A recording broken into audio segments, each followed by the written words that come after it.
kind of led into this last week about, you have a client who has elevated B12 levels, and it's something that I know we spoke up over the years, that a lot of patients that we see, have elevated B12 levels on a blood test, and a lot of times they're told to stop taking B12, and sometimes that person's not even taking B12, and there's many reasons of why that happens, and you just necessarily don't want to kind of shut it down that maybe you're overdoing with B12, rather than kind of take a step back and asking why.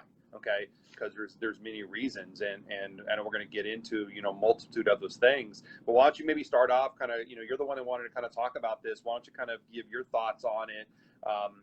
Kind of what you're seeing, especially with I think you said a neurologist that you're working with that has some elevated B12 levels, trying to get down to the root cause of it.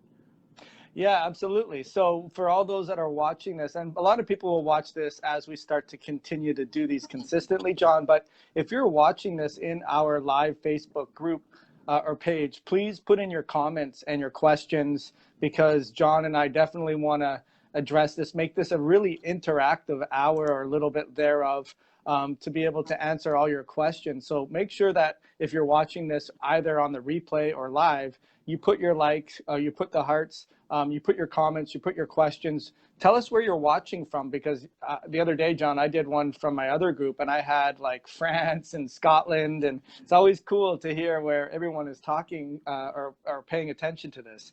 And then what we will do as well is people will get the option to watch this, you and I create a podcast out of this live event. So we'll do that. But to answer your question, yeah, I mean, you really, with a lot of things, put it on my radar in terms of the genetic component.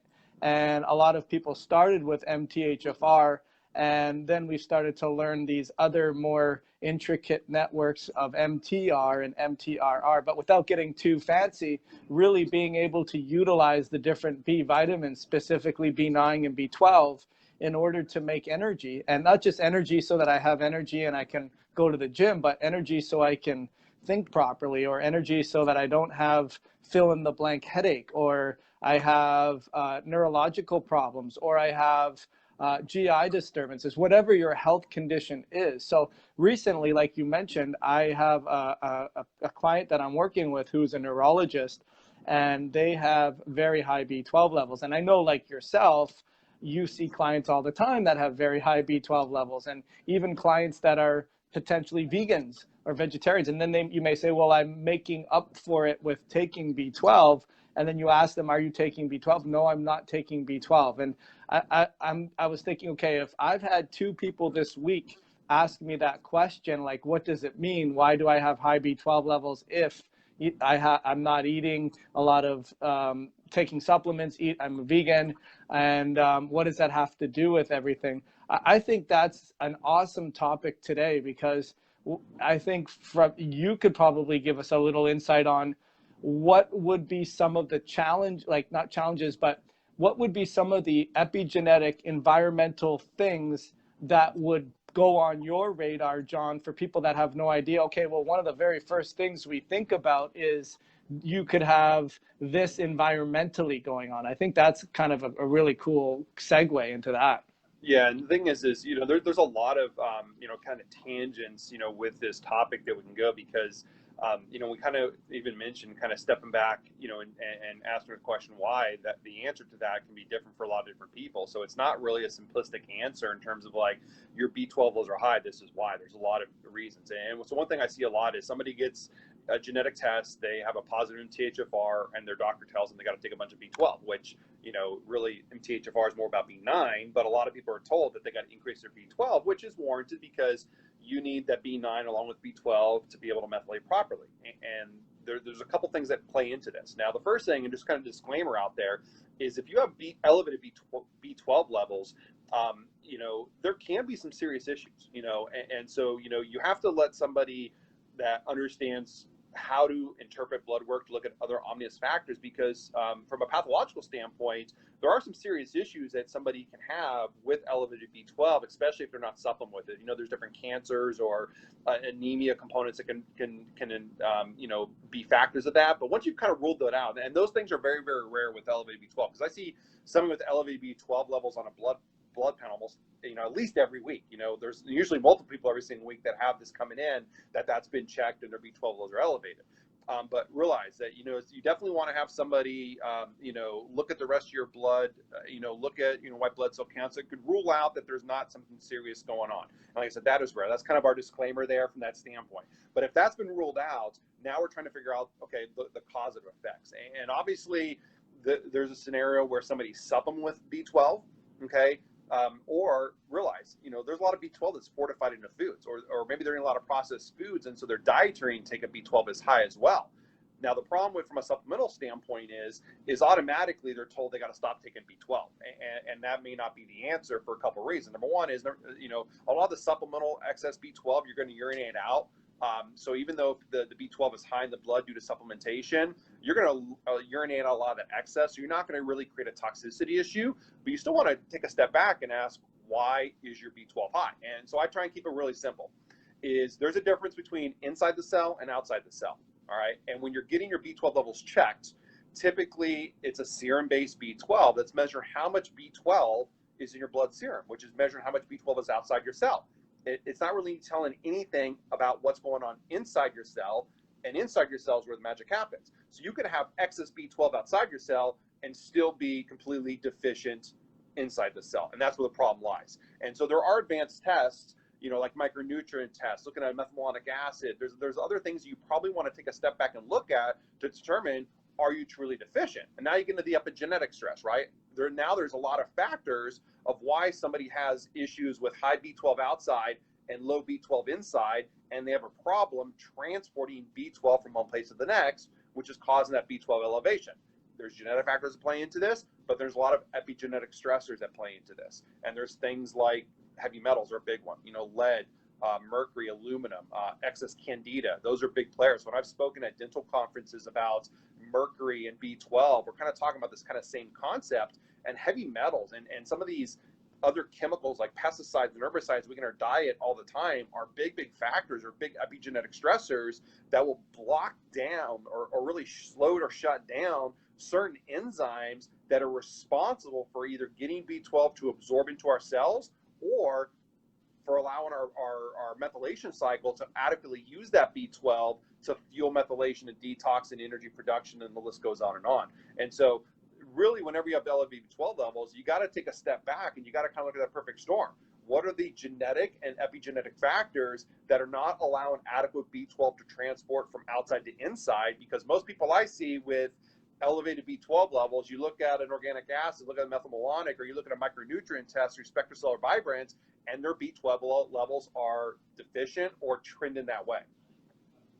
Right. And when you say deficient or trending that way, are you talking absolutely when you did the test? Oh, sorry, you were not talking about the actual serum test. So you're saying you could have done the serum test, which doesn't measure the markers inside the cell. But then when you did a little more elaborate testing with a urine test or a blood marker test through Vibrant or other tests that look at these byproducts or metabolites of energy production, you're extrapolating that they're actually depleted, is what you're saying. Yeah, there's a deficiency.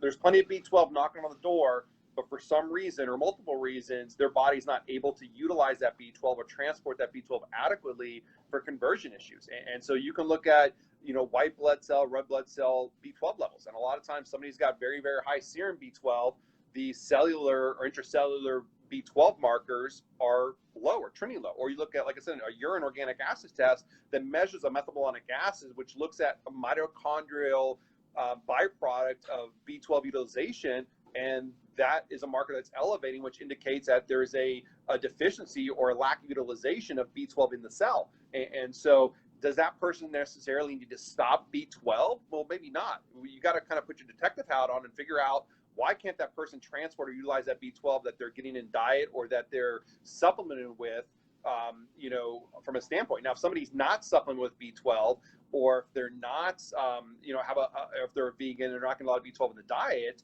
then you're talking about those same stressors. It's like, okay, there's a little bit B12 that they're getting from other sources like vegetables and things of that nature. Why can't the body transport and utilize that? And so it really comes the same story, whether they're vegan or not. It's that 30,000 foot view, like we always say, and asking that why question. Okay, why is this B12 building up, and why can't it get from one place to the next, and what are those genetic or epigenetic stressors that are in play? Yeah, and that's really a sophisticated thing. And I think it bears to repeat it, John, in terms of, okay, so first and foremost, if you are talking about your having, because that's the title of this podcast is, why are my B12 levels elevated? And typically that's going to be on a red blood cell, on a serum test, just a blood test. And what we're saying right now is it really behooves you to not just to go and explore and investigate that. And two great tests that you're talking about are a methylmalonic test in the urine, and also looking at Vibrance test that looks at these metabolites. And it's interesting because even doctors can get this wrong, because they could then say, okay, that metabolite of methylmalonic acid is high, you must have high B12, and you need to extra stop, right? And that's where it's like, no, that's not what happens. Is, or maybe a patient looks at that and that says, okay, that confirms it. I got high B12, I got to lay off. But meanwhile, that's a metabolite that is elevated because of depleted amounts of B12 inside the cell. Right. So you need to follow the paper trail and say, okay, listen, like, let's investigate this. Number one, like John said, epigenetically, maybe these enriched foods that you're eating and the supplements you're taking, if what did they say? If it smells like a duck, walks like a duck, and quacks like a duck, then you have exogenous or extra environmental loads of B12 in your foods. How often of the time do you see that happen? I'm just guessing when you see, I think I see it more in kids, because if especially a kid I initially started working with that's maybe on the spectrum, that just, they have that typical ADHD diet where all they're eating is like processed foods, and there's a lot of fortified, vitamins and minerals back in. And if they have some of these genetic factors like the TCN or the GIF genes, would do with a lot of like absorption across the gut or transport from outside the cell to inside the cell issues. And then a lot of these kids are loaded with metals as well. You kind of have multiple facets that play into it. And so if there is a lot of synthetic B12 in the diet due to a lot of processed foods, that can be built. Like I said, I see it more in kids, because a lot of the adults that I work with, and I know you're the same case with this, is they've already made dietary changes. They've already, they've already been cleaning up their diet for years, and they're still missing pieces. And that's when they usually end with us. A lot of the kids I see, that's kind of more because they're maybe just starting out, and this is kind of all new to the parents. Or they're trying to do whatever they can, and just the kid won't change the diet, and just like that's all they have to give them because that's all the kid will eat. And so that's kind of where I more see that in the case. But in the adult population that we work with, they've cleaned up their diet, so that's kind of far and few between where that's the case. But realize, a lot of the, most of the processed food that we eat has a lot of those synthetic vitamins fortified back into it. And if you have some of these genetic factors that deal with transport or utilization or methylation components, that is going to impair how your body can use some of those synthetic non-methylated vitamins to adequately transport from outside to inside. And if you can't do that, then the more you eat, the more you consume, those levels just continue to build up and build up. It's not like you eat that food one time or take that supplement the one time, and all of a sudden you go for blood work the next day and those levels are elevated. It's been an accumulation of months or years where those levels continue to increase, and then you go to the doctor with energy complaints or some type of autoimmune issue, and they happen to check a B12 on you because more doctors are doing that, and it's through the roof, and they panic, oh, you got to get off the B12, so there's all these kind of panic things that come into it, but diet can be into it. But I know with a lot of people listen to this, a lot of people have cleaned up their diet quite a bit, where that's, hopefully not the issue. But if you haven't, you need to start reading labels, and get some of these, processed foods that have a lot of these, synthetic, cobalamin, fortified vitamins back into it, and start eliminating that, because, it's harder for the body to process and utilize those synthetic vitamins. Yeah, great points, John. And so step one is really do some self-looking in the mirror, especially for parents, for their kids, those processed foods, the synthetic or enriched foods. And also too, I mean, as the doctors, John, and this is, you just want to shake your head, and you in terms of the mega or the quadruple, I don't even know what the next mega would be. What's the next, thing from mega dosing? The milligrams and the grams of B12 and how much they're actually taking. But then the other point you made, that which is really great, is the genetic component. And I think that's a good segue in terms of, without getting too elaborate. You mentioned if there's this GIF genes or the transporter genes, or even the FUT2 genes, or even epigenetic dysbiosis. I have leaky gut, I have SIBO, I have C. diff, I have H. pylori. Talk us to how that can translate into a paradoxical high B12 in serum, but low B12 inside the cell. So let's take us through that. Yeah, and some people have, mainly genetic factors in play. Some people have mainly the genetic factors in play. Most people are going to have a combination of both at some level, right? And that's kind of like what we do, and kind of the summit we hosted a couple months ago is that Perfect Storm Summit that really kind of talked about that scenario. And so really what it comes down to, if somebody's got elevated B12 levels, they got to take a step back and do a little investigating, because there's a high likelihood that they still may need B12. There's other priorities genetically that maybe there's other starting points. But if there is elevated B12, the next step, without a doubt, is you got to figure out, with that elevated B12, before you even look at genetics and epigenetic factors, you got to find out, are you deficient in B12 from an intracellular level? And that's where an organic acid, or looking at methylmalonic acid, in blood or through urine, or looking at a micronutrient that actually measures B12 levels in red blood cell, in white blood cell, that actually tell you the cellular status of B12.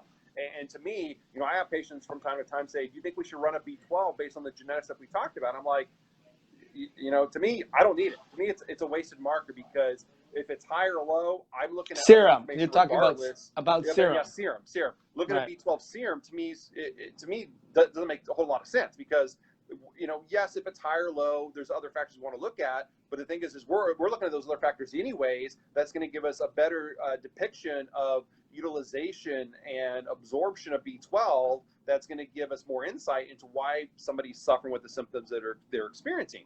And so the next question, or the next step in the process, if somebody goes to their doctor and their B12 levels in their serum is elevated, the next step is you got to look at intracellular status. You have to look at a micronutrient. You got to look at a methylmalonic acid. That's kind of the next step. And then from there, based on what that tells you, then you can kind of go down the rabbit holes and determine, all right, what's going on? Now, if your B12 levels in the serum are high, and let's say your status intracellular is high as well, then maybe, there's overutilization. You got to back off supplementation. You got to back off from a dietary standpoint. That in that case is an overconsumption, overutilization, which I see very, very rarely. Maybe like 1 out of 20 people, that's the case.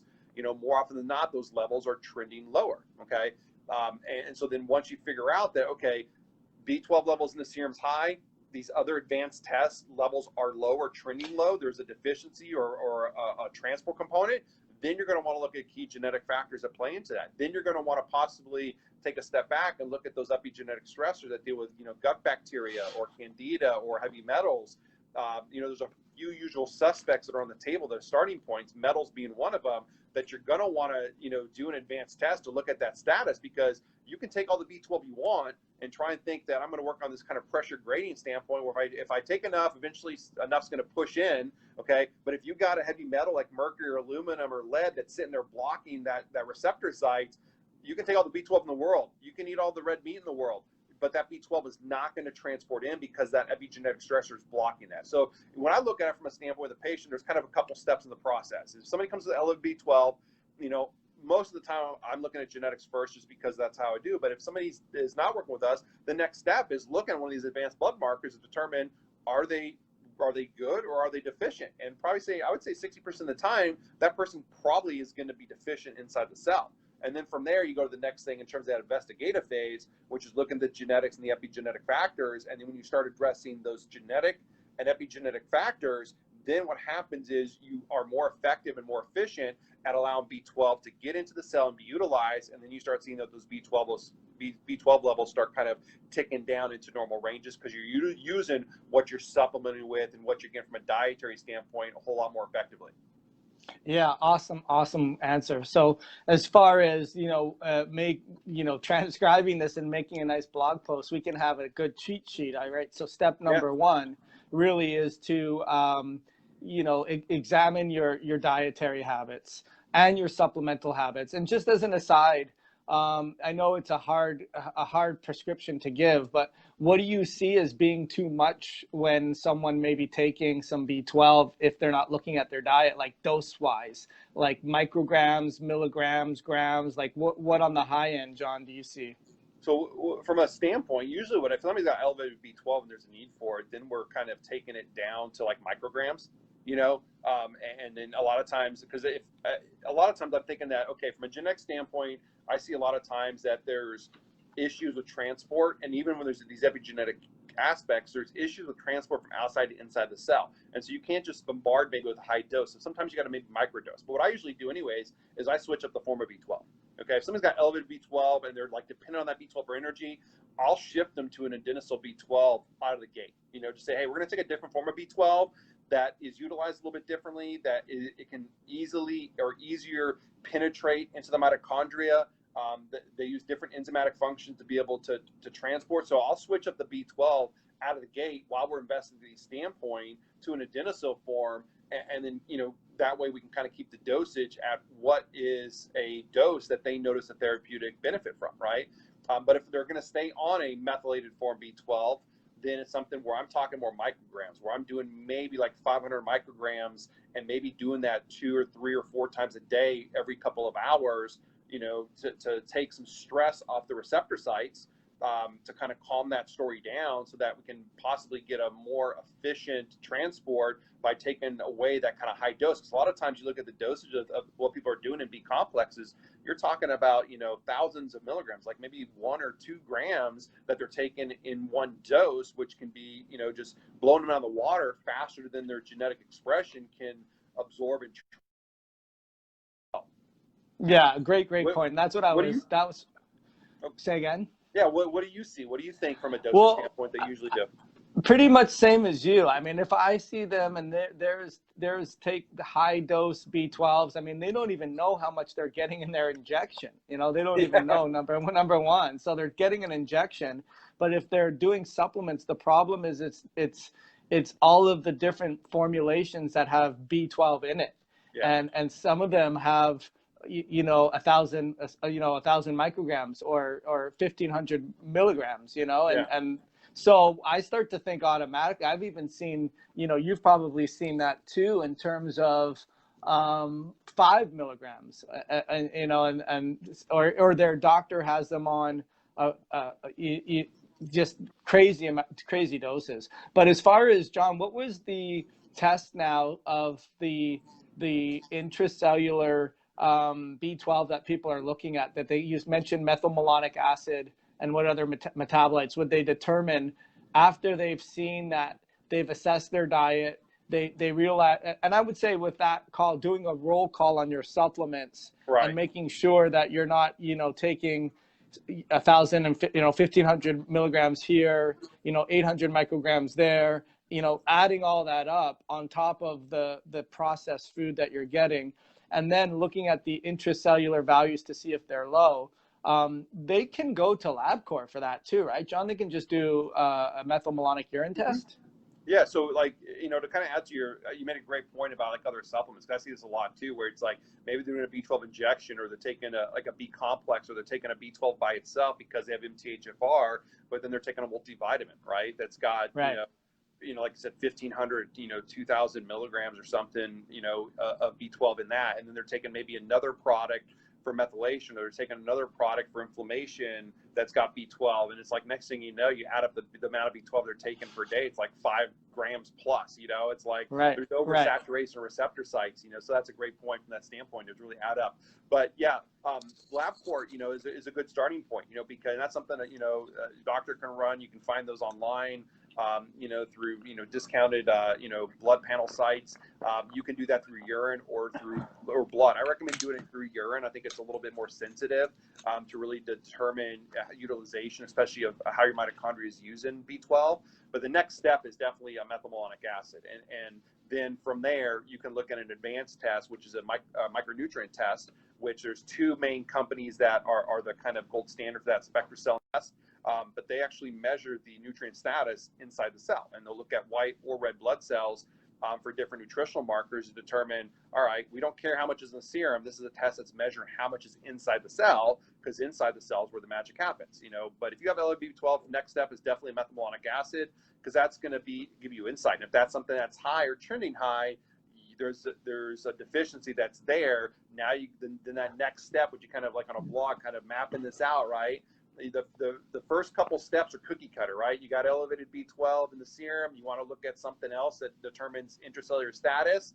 And that third step is a detective hat. That's where it really gets customized to the individual. That's where it's customized based on their genetic factors. That's where it's customized based on epigenetic stressors, based on their history, the mouthful amalgam fillings that they have, or maybe they just recently got out and there's been a mercury dump that's putting stress on the enzymes. There's a lot of factors that can play into that. But the thing is there's answers, right? This is something I see every single week with people. I know you do the same, where, the answer may not just be, oh my gosh, panic mode, you got to get off B12 and, you're overdoing it and the sky is falling. No, there's the B12 may be needed, and you just got to put a detective hat on and figure out why your body's not utilizing that B12 effectively. When you figure that out, guess what? Now you're utilizing B12 for methylation and energy expenditure and detoxification of all the benefits of where you need B12. Now you're able to utilize it, and guess what? You start feeling and functioning better, and a lot of these chronic health challenges start to get resolved. Yeah, great point. And I think that one of the things I was going to say then from there is that's where we've created your genetic type, so that once you do get into that perfect storm, I've gone past, yes, I've confirmed it's high, it's not in my diet, or maybe it is in my supplements, but then I want to further test because I have outward symptoms, like I have brain fog, I have neuropathy, I have GI disturbances, energy issues, mood disorders. So I know my B12 is involved somewhere. I need to go investigate those intracellular markers. I look at my methylmalonic, and then I do potentially a micronutrient test. And that micronutrient test, I think we could have a whole other blog post on the transport carriers and for nutrients, because I think that puts a whole new spin on why to do micronutrient testing. Because I feel like, I don't know, maybe you could answer this too, John. Micronutrient testing for B12 is important, but ultimately it's a reductionistic approach to say, okay, you're low in here, you're low in here, you're low in there. Let's give you this, that, and the other. But anyway, so then you do these testing, and now, like John said, now you have to get the support from your genetic type, or this is where it really helps to work with a doctor that's done the genomic component. So maybe tie in there, John, in terms of, as we look at priorities and expenses and incomes, or free radical production or antioxidant production, and the role B12 plays in that, or the role MTHFR plays in that, or the role methylation plays for that. Maybe we can give some people some ideas to think about, besides just pushing through the optimal doses of B12, getting it lower, so that indirectly you're kind of doing two things at the same time. I'm working on the expenses and preserving methyl groups and reducing inflammation and making everything run better. And then on the other hand, I'm really cleaning up my B12 and or B vitamin story by getting that working properly at the same time. So maybe kind of connect the dots there. Yeah, so I know a couple things there where you made a point about looking at a micronutrient test, and the goal is not to take a nutrient or supplement for everything deficient, right? That is a tool, that's a resource. Yeah, it does give insight and deficiency, but you still want to take a step back and kind of ask that why, right? That 30,000 foot view, and determine, okay, well, why am I deficient intracellular? Is it truly deficiency? And that's where you kind of get into these other factors, because you talk about free radical production and how B12 plays into that stuff, and it's kind of a double-edged sword from that standpoint with elevated B12, because you need B12 to methylate, to be able to detoxify, produce glutathione, to be able to clear out free radicals and chemicals and metals. But the thing is if you've got issues with utilizing B12, some of that B12 is going to oxidize in itself and turn into a free radical, right? And so then in turn, if that B12 is oxidizing, the excess B12 that's not able to be utilized inside the cell in turn is actually going to start depleting your glutathione and leading to inflammation. And so it's not really about just kind of plugging holes with vitamins and nutrients. It's really about how from a functional standpoint are these body systems, are these biochemical pathways working adequately, because you need B12 to be able to control inflammation. You need B12 to be able to control neurotransmitters to aid in detoxification. And if you don't have B12 that's utilized properly, then you're not going to be able to function. But then in turn, you're actually, if you're not able to use that B12 in excess, you actually are putting more lighter fuel in the fire because of that B12 getting damaged. And there's specific genes that can play into this in terms of, methionine synthase reductase that deals with, the recycling of cobalamin. And if you can't do that, then it actually can turn into a free radical, and then you're going to need glutathione and other enzymes to kind of help clean up that free radical. So it's almost like you kind of this vicious cycle going on, that if there's that elevated B12 there, you're not going to be able to have proper energy, proper detoxification, proper neurotransmitter for like mood, and focus issues. But then also that B12 is actually depleting and slowing down those systems even further. So that's where we kind of say, putting that detective hat on, you really have to understand what are those mechanisms in play from a genetic and epigenetic standpoint that are shutting this down. Because if you don't figure that out, it's more than just decreasing the amount of B12 if your B12 levels are high. And that's what I see with patients all the time. They're told, to stop taking B12 because it's too much. And it's like they actually now feel worse because they took a little bit away of something that they need. But then also it's like that excess is actually driving inflammation, which is preventing them from, optimizing at a more, fully functional level. Yeah, complex things. So I'm going to break down what you said, because that was complex. So basically my question, and you answered it, but it may not have seemed that way. So my question is that when we get to the part of the genetic component and the environmental triggers overlapping, it's not, and we're talking about high B12 levels, how are the epigenetic factors combined with other genetic challenges causing and being impacted by that B12? And what you were saying is that in and of itself, when that B12 is not recycling, it's oxidizing, and therefore it's increasing the demand for glutathione production, of which non-available B12 is necessary to make the glutathione. So what happens, I call that like a negative calorie, or it's like where, it's actually you're supposed to eat calories for energy, but it's costing you energy to use that calorie. Basically, it's a negative thing. And that's not good for business. It's not like I don't buy widgets for $10 and sell them for $5, right? It's just, it's not profitable.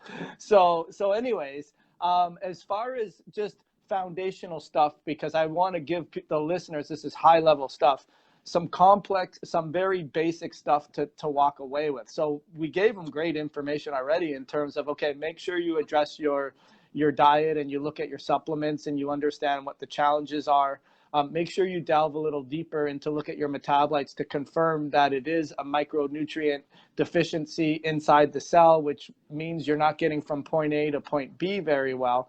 Start to look, at the genetic component of all of the different genes, not just MTHFR, not MTRR, but all of the genetic components, and now start to understand what environmental triggers you may have that all will in good time need to be addressed. And we can't really get into all of those, but what we can get into is what other systems or protocols are we going to be focusing on across the board, like microbial health, absorption, nutrients, antioxidants, all that kind of stuff. What kind of stuff are we going to be, included with any program that if we did a case sample with and said, okay, this person has this, that, and the other, here's what we're going to want to do about it now, about that. Does that make sense? Can you answer a question like that? Yeah, I think it kind of goes back to where you talk about having, the steps laid out in terms of like what's, if you go to your doctor, you have elevated B12, what's your next step, right? And you kind of mentioned that, when you were kind of going through that is, the next step is you have to look at the metabolite components to determine, is there a deficiency? Yes, it's fine to clean up the diet. Yes, it's something you may need to decrease the B12 supplementation, But the thing is that may not be the only thing that you have to do, right? And if it's something where you're deficient intracellularly, yes, you're definitely going to want to clean up the diet, right? You're going to want to get some of the synthetic vitamins, fortified foods out of the mix, just because the body doesn't process that as well as it does with, more bioavailable, sources that you get from cleaner foods, right? But you have to determine, if you have this excess B12 in the serum, you got to determine, what your next step is, because the next step simply is not just, stopping supplements. And if you are not supplementing, then you really have to put the detective hat on, figure out what the heck's going on, right? And so you have to determine, what's going on from an intracellular level, determine, all right, compare outside to inside, what's the status, what's the relationship, right? And then that can kind of tell you the next step. And most people, it's going to be something where they're elevated outside and they're trending low on the outside, especially if you have chronic health issues for the reasons of getting these labs checked in the first place. And then from there, it's really, I mentioned that, putting that detective hat on, figuring out what are those genetic factors that play into that, because genetic factors can then lead you into what are some of those next steps, because the next steps, like I said, is different for everybody. You mentioned microbial stuff, right? Somebody could have, some abnormal bacterial aspects that's upregulating, some of these genes, like the FUT2 enzyme that is responsible for aiding in absorption of B12. So let's say there's a gut bacteria issue that's upregulating or speeding up that enzyme that's responsible for absorbing B12, and maybe you're just absorbing B12 so darn rapid across the gut into the bloodstream that now the rest of the system can't keep up with the increased absorption, from gut to bloodstream. That could be a possibility. There could be things where you got heavy metals or mycotoxins or candida that's blocking receptor sites to get into the cell. So it does get complex after that kind of first step in terms of determining intracellularly, is there a deficiency or is there a excess there that really kind of determines the next step. And like I mentioned before, if you got elevated serum and elevated intracellular, then there's an overutilization. Maybe that person strictly is dietary and decrease in supplemental load, but that's very few. Most people, like I said, are going to have more of the deficiency in a methylmalonic or an increased methylmalonic, or a deficiency in a micronutrient, which tells them that inside the cell there's underutilization, and now there's a bunch of forks in the road that somebody has to go down. And that's where, looking at genetics and then understanding what some of these epigenetic stressors are that make the most sense based on your history, can give you a lot of insight into what are those steps you have to take next. Yeah, and I think that's where the investigation really goes further with that nutrigenomic test, because then once you start understanding what are some of these other major factors that you have some challenges with, that the same challenges that epigenetically that are causing your potential B12 issues to rise, like if I had heavy metals, or if I had extra cytokine inflammation or candida, those are some of the same epigenetic factors that are going to pull on other strings in other areas that you may want to see, like histamine production, mast cell activation, iron overload, glutamate excess, antioxidant response elements, all of those things. So that's where the next level comes down to play. And that's a whole other topic for a whole other day. As far as any other, I was going to ask you, as far as little like tools of the trade or little clinical nuggets, I think it's important. I've seen this, and maybe you could add some of your own, to do some potential immune testing, like antibody testing against the parietal cells to see if there is a absorption issue. I've had a couple come back with Parkinson patients where they have pernicious anemia, and as part of the investigative process, they can have very huge impacts when you understand. So what are some of the other clinical nuggets that you're seeing as well, John? Yeah, so you mentioned kind of like a pernicious anemia. Hopefully somebody's going to look at red blood cell count on a CBC that's going to pick that up along with the B12 component, to kind of go down that road, because now you're talking about, parietal cell antibodies. Now you're talking about the autoimmune aspect that kind of plays into that. And that's where it is, we kind of talked about, initially, right? It can be a complex thought process in terms of the next steps, because there's not a simple answer, where it's not, the simple answer isn't just stop taking B12, which most people, when they go to their doctor and their B12 levels are elevated, that's what they're told. stop taking the B12, right? And then they're basically, you know, pushed out the door. And there's so much more to it. And when you kind of mention even some of those other factors like histamine, you know, and iron oxidation, it's like B12 plays into all those things, you know. And if you don't have adequate utilization of B12, you can't control histamine because you can't methylate. You know, you're the iron oxidation side of things. You're gonna have issues with glutathione production or glutathione depletion because of excess things like B12 that's oxidizing. That's even, you know, aiding in the inability to clear the oxidized iron. So everything's connected at some level, and that's what, you know, it's simplistic from a standpoint of you have to investigate further. You have to look at something. That next step is pretty simplistic. Look at a methylmalonic acid, look at a micronutrient test, determine what your B12 status is. You know, maybe switch the form of B12 and start taking an adenosylcobalamin, you know, because that's not as taxing on that buildup of B12 levels, right? That next step is pretty darn easy to kind of to do and to take, okay?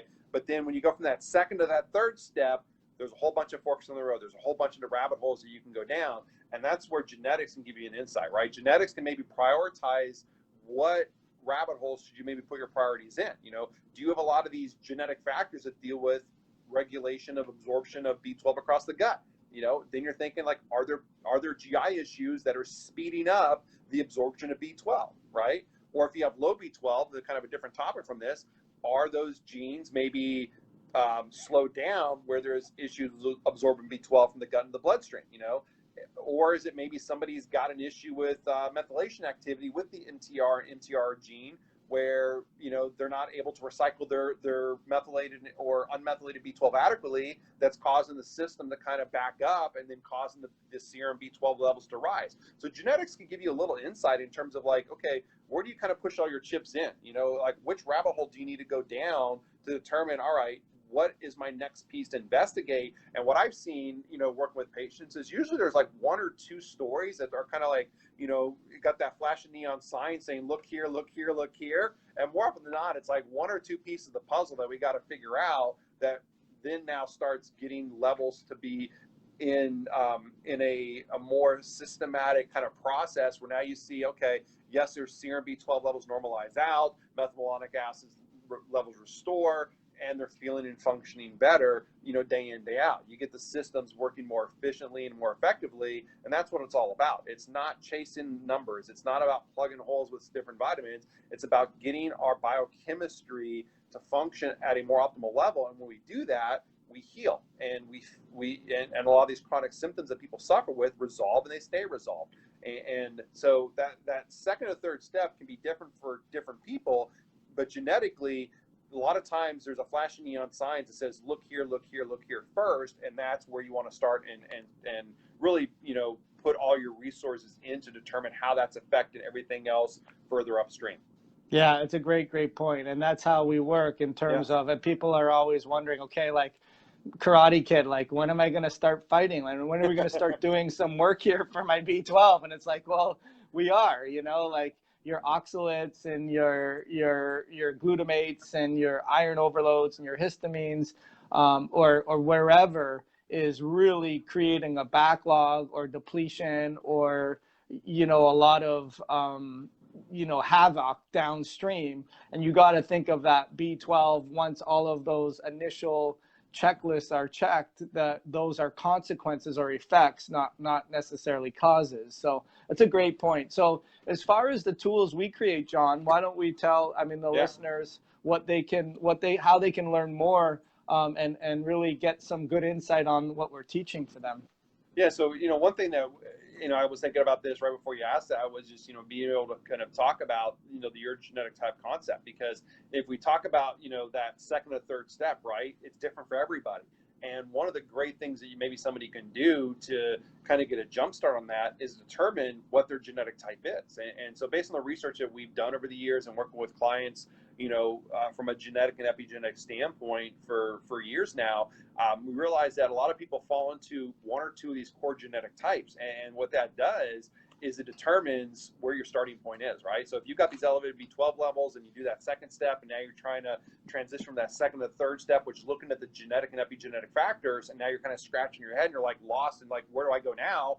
It's like my B12 levels are high, my methylmalonic levels are high, it means I'm deficient in some of my cell. now I got to transition to this third step they're talking about. Oh my gosh, what do I do, right? Well, determining what your genetic type is can be that next step, because it can help you determine where there's more of a genetic burden, all right? And in those 7 core genetic types, B12 is needed and utilized in each one of those genetic types. So if you've got problems with histamine and you're the histamine genetic type, or you're a weak cellular type and more of your issues are more with mitochondrial stress, that may give you insight in where to put more of your focus first in terms of support, testing, dietary shifts, supplementation components, based on understanding what your core genetic type is. And so what we've done to kind of start that out is, you can go to our website, yourgenetictype.com, and take our free quiz, which will give you kind of a starting insight point into what your possible genetic type is. And then we have some other things we put together, some courses where you can learn more about genetics and how to kind of do this on your own, where we're kind of holding your hand through the process that can really kind of aid you in determining which rabbit hole is your next step in that third piece of the puzzle, or that third phase. Yeah, it's a great thing to do. Take that quiz, yourgenetictype.com, and then take the quiz. And then really it will give you insight as to what your specific genetic type is. And the other thing too is that getting the Vibrant micronutrient test, we want to make those tools available for you guys to be able to run those. So we can do that. We sell that as well. And then the genomic test is a great test that ships all over the world, where you've said it's a $5,000 test. I think it's even more than that when you get that insight, for sure. So awesome information, John. So go check yourgenetictype.com, take the quiz, and make sure that you reach out to us on Your Genetic Type, the Facebook page that we're on here. Ask questions. And that way we can start to specifically answer your chief health challenges. Anything else you want to add, John? Not really. I just want to clarify the genetic test isn't 5,000. Right. It is a 5,000. Like right. It's worth over 5,000 in terms of the information you get, but it's a test that's only $349. Right. Right. My bad. For the over 200,000 genes you get on that gene card, compared to the other things out there that are like triple the cost, that give you like a dozen genes. To me, it's the most important thing I think anybody can do. And it's a test you got to do one time and you never have to do again. That gives you a blueprint of your biochemistry. So yeah, we do have, if you go to Your Genetic Type, go to our store, that is something that's on there. Like I said, it does ship anywhere over the world. But other than that, I don't have any other comments. I think this is great. I think hopefully it clarified some things for people, because a lot of people have these elevated serum B12 levels when they go to their doctor, they go to their physical, and they're told to stop taking B12 and then pushed out the door and don't know what to do next. And you really need to understand that there's more to the story, and it's not just simply stop taking the B12, because there's probably some other pieces that got to be addressed. Yeah, and I would say, I was just doing a video about this earlier, that always information, even if it's bad, is good information, right? So it's easier for a person who may have the same B12 recycling issues and similar epigenetic factors that have normal or within the ranges of B12, and it's not even on their radar. Whereas other people, like, oh my goodness, my B12's high. It may give them that first kick in the butt action step to investigate. So we always say, there's no bad news when we implement a strategy and we get a test result, and even if it's daunting and it's a positive response, we say, okay, great, we can do something with this now. We can start to build your own story and come to a conclusion. So that's what we're about. We're yourgenetictype.com. What's our saying again, John? It's to control your biology, get results faster. That's right. That's what it is. It's to control your biology and get results faster. And we look forward to doing that each and every week with you guys. So until next time, hope you guys have an awesome week, and we'll talk to you next week. Take care, everyone. Take care.